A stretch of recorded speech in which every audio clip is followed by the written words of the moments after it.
Magandang umaga. Kaninang 2:30 ng madaling araw ay nakalabas na ng ating Philippine Area of Responsibility itong bagyo na ating minomonitor na may local name na Igme. At itong tropical depression na ito, latest location natin as of 4 a.m. ay sa layong 520 kilometers north-northeast ng Itbayat, Batanes. Ito ay may taglay na lakas ng hangin na malapit sa gitna maabot sa 55 kilometers per hour, pagbugso maabot sa 70 kilometers per hour. Patuloy yung pagdalaw nito pahilagang kanluran sa bilis sa 35 kilometers per hour papalayo sa ating bansa. At sa kasalukuyan, malayo na ito sa ating kapuluan, wala ng direktang epekto sa atin.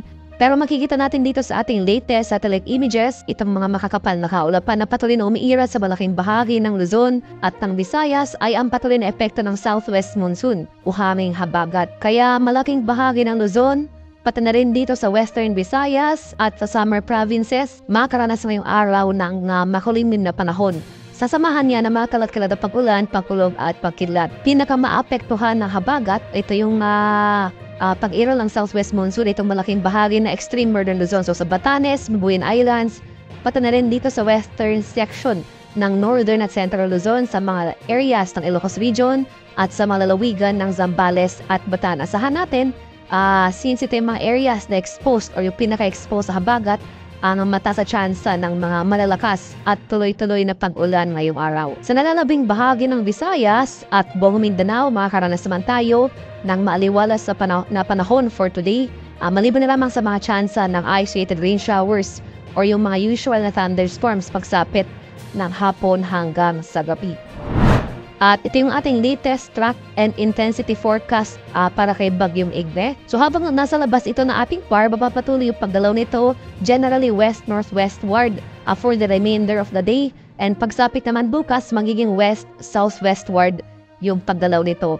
Mapapanatili ni Igme ang lakas nito bila isang tropical depression ngayong araw.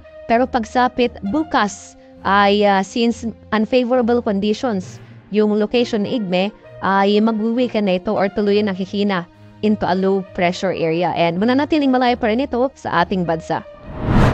At wala nang nakataas na wind sigil sa noong bahagi nating kapuluan. Gayun pa man dahil sa paniran ng habagat, makakaranas pa rin tayo ng pagbugso ng hangin ngayong araw sa areas ng Ilocos Region, Abra, Benguet, sa bahagi ng Batanes, Mabuyan Islands, sa extreme eastern portion ng Isabela, Nueva Vizcaya at sa Zambales. Pagsapit naman na bukas, September 22, makakaranas pa rin tayo ng mga pagbugso ng hangin na dala ng habagat sa areas ng Ilocos Region, Abra, Benguet, Batanes, Mabuyan Islands, Mainland Cagayan, Isabela, Nueva Vizcaya at sa Zambales. At in terms naman of yung heavy rainfall na dala ng habagat na hinahatak ni Bagyong Igme na nasa labas ng ating par, ngayong araw asahan natin ang heavy to intense rainfall.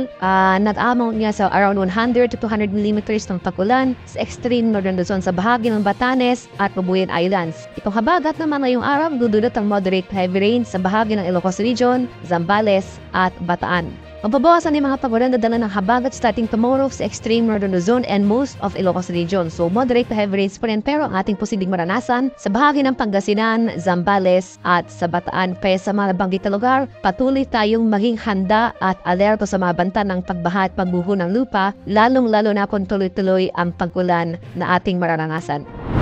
At sa kalagayan naman natin karagatan, dahil rin sa epekto ng habagat, as of 5 a.m., may gale warning tayong nakataas sa areas ng Ilocos Sur, seaboards ng La Union, Pangasinan, at sa western coast ng Ilocos Norte. Kaya sa ating mga kababayang mangingisdat may mga maliliit na sasakyang pandagat, sa mga seaboards na ito kung maaari ay huwag po muna tayong pumalaot dahil patuloy tayong makaranas ng maalon hanggang sa napakalong karagatan at dala ng habagat.